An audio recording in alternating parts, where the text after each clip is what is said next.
This channel does not promote any violent, harmful, or illegal activities. All content provided by this channel is meant for an educational purpose only.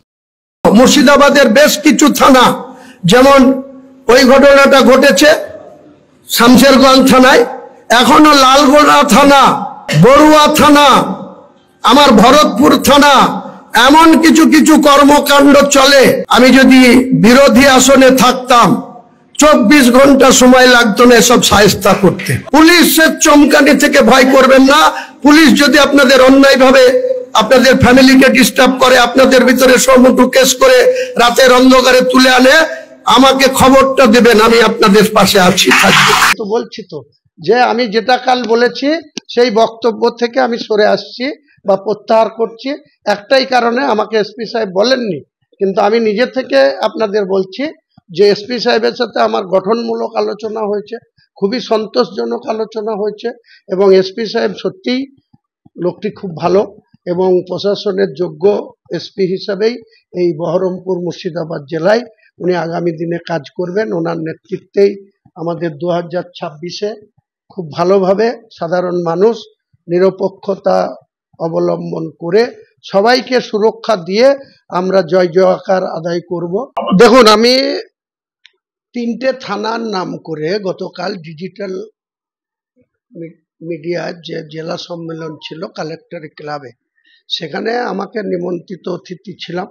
সেখানে যখন আমাকে বক্তব্য দিতে দেওয়া হয়, তখন আমার বক্তৃতার মধ্যে আমি বলেছিলাম যে লালগোলা, বড়ুয়া আর ভরতপুর এই 3টে থানার কাজকর্মে আমার কাছে কিছু অভিযোগ আছে বা অভিযোগ এসছে, তাই আমি তাদের কর্মপদ্ধতির প্রতি অসন্তোষ প্রকাশ করে আমি একটা বক্তৃতা করেছিলাম।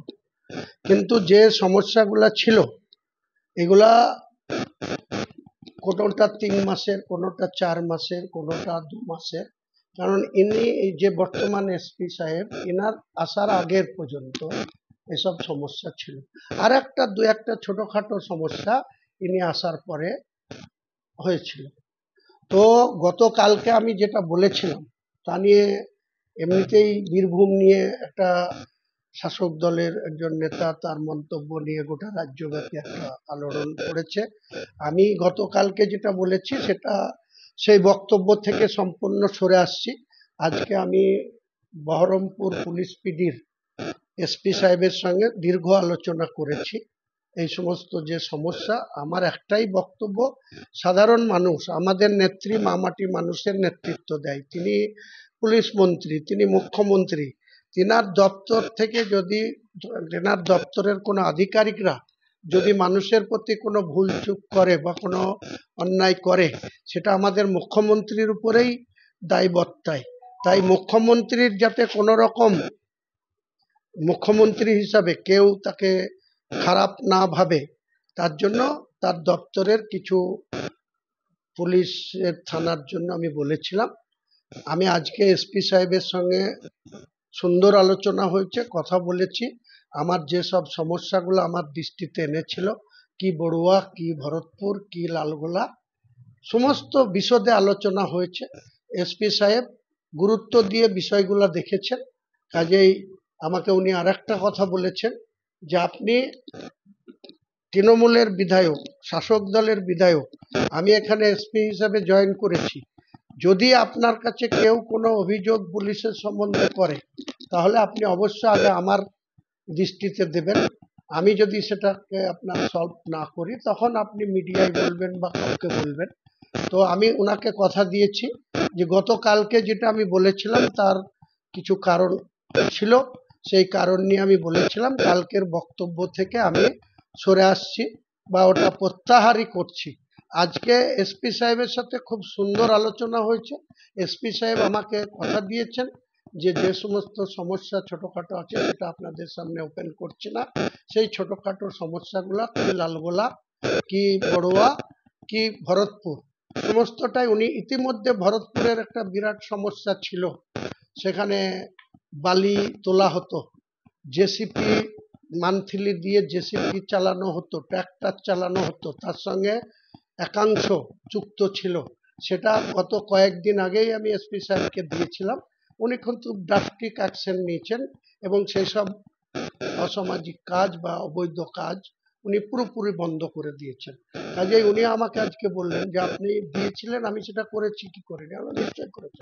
বললো তাহলে আপনি যদি কোনো আপনার কাছে আসে সেটা আপনি আমাকে আগে বলুন, তারপরে আপনি কোথাও মুখ খুলবেন। আমি ওনাকে কথা দিয়ে এসেছি যে আগামী দিনে পুলিশ প্রশাসন বা আমার সরকারি যে কোনো আধিকারিক যদি কোনো ভুল করে, অন্যায় করে, মানুষের উপরে জুলুম করে, আমি সেই দপ্তরের আধিকারিকদের আগে বলবো। পুলিশ প্রশাসন হলে অবশ্যই এসপি সাহেবকে বলবো। যদি সিভিল কোথাও বিডিও এলআরও হয় তাহলে এডিএম এলআর বা ডিএম সাহেবকে বলবো। আমি নিজে গেছিলাম, ডেকে পাঠার প্রশ্ন নাই, যেহেতু কালকেটা বলেছে। তারপরে আমি শনিবারেই ওনাকে দেখা করতে চেয়েছিলাম। শনিবারে যদি দেখা হয়ে যেত তাহলে হয়তো কালকে রবিবারে আমি এই কথাটাই আর বলার প্রয়োজনীয়তা থাকতো না। কিন্তু শনিবারে উনি ব্যস্ততার শিডিউল ছিল, উনি বলেছিলেন যে আমি আজকে বিভিন্ন জায়গায় ভিজিটে যাব, আজকে আপনাকে সময় দিতে পারবো না, সোমবারে আপনি 12টায় আসুন। ইতিমধ্যে রবিবারে আমি বক্তৃতা দিতে উঠলে কখনো কখনো হুমায়ুন কবিরের বক্তৃতা মানেই সেটা ভাইরাল হয় বা বিতর্ক হয়। বিতর্ক আমার পিছু ছাড়ে না, তার জন্য আমার গোটা রাজ্যের কাছে বিতর্কিত ব্যক্তি হিসেবেই পরিচিতি হয়েছে। তো এটার জন্য গতকালকের বক্তব্য থেকে আমি পুরোপুরি সরে আসছি। আমি এসপি সাহেবের সঙ্গে বসে আলোচনাতে অত্যন্ত প্লিজড হয়েছি, সন্তুষ্ট হয়েছি এবং আগামী যে সব ইস্যুগুলা ছিল উনি প্রত্যেকটা একদম খতিয়ে দেখে উনি বলেছেন যে সেটা আমি বললেই যে তিনি করবেন তা না, ওনার মতো করে উনি দেখে নিয়ে করে দেবেন। রাগ অভিমানের বিষয় ছিল না। না, পুলিশ প্রশাসনের বিরুদ্ধে আমি এইভাবে ওপেন মুখ খুলবো না। আমি এসপি সাহেবকে বলবো, এসপি সাহেব যদি সলভ করে দেন খুবই ভালো। উনি, আমার মনে হয় উনি সলভ করে দিবেন আজকে যেভাবে আমার সঙ্গে আলোচনা হয়েছে। তারপরে যদি না করেন নিশ্চয়ই এসপি সাহেবের উপরওয়ালারা আছে, অনেকের সাথে আমার চেনা জানা আছে, ডিজিপি থেকে শুরু করে অনেক পুলিশের আধিকারিকরা আছে যারা বাই নেমে আমি চিনি, আমি আমাকেও ওনারা চিনে। সেখানে জায়গা মতো বলবো। আপনাদের কাছে বলে এত বাজার গরম করার আমার আর দরকার নেই।